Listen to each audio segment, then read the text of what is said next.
rAVe Radio. With rants and raves, you'll be okay. And today is your lucky day. It is rants and raves with Gary K.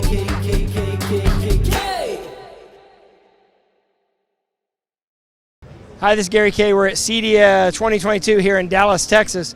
And all of a sudden I run into Mike Blackman, the Managing Director of ISE Integrated Systems Events from Barcelona, where ISE is. What are you doing here? Well, I mean, I should be here, shouldn't I? You should be. This is where it's happening today. So this is where I meet customers. This is where I meet people in this industry. It's great just to press the flesh.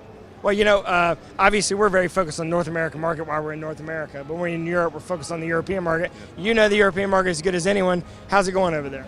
Things are picking up. I think you saw certainly on the residential area, people were still spending. There was growth there. Commercial, I've spoken to so many companies who said they had in the last 2 years a record sales, but obviously everyone's suffering in terms of delivery because just actually getting product has been a problem for many companies. But that's starting to change slowly.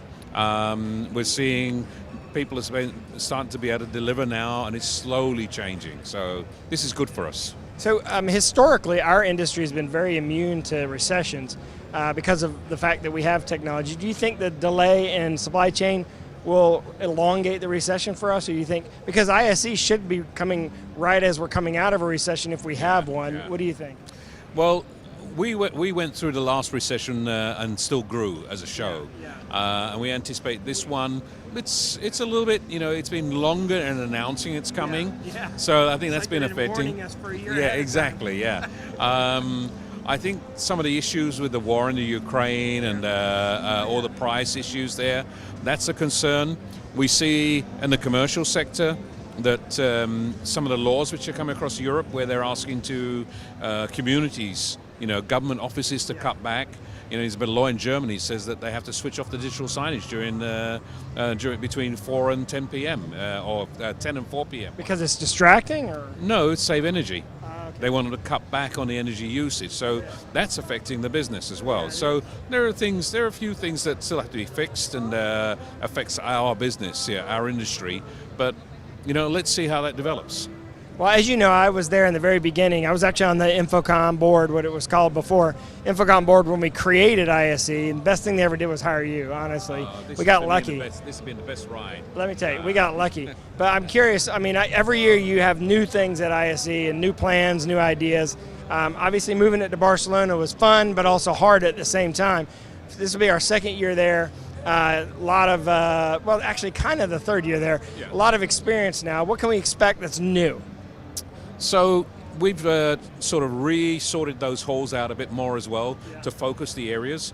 When we have a show that's so large that you can't get around in 4 days, we need to help our attendees find what they need. So we started this last year, or rather this year, which is we said actually we've got one hall which is dedicated to residential. We've got one which is dedicated to smart working, collaboration, and one for live, etc. And we've got a new one this year where we're covering content creation and delivery. What we're seeing more and more, what you do here, in-house production, corporate production. Exactly. Yeah. So we had a lot of requests. We've been approached from the smaller production companies right up to big broadcasters who really want to see more of this at ISE. We've got a lot of companies who are actually creating equipment and solutions for that sector who are going to be exhibiting as well for the first time.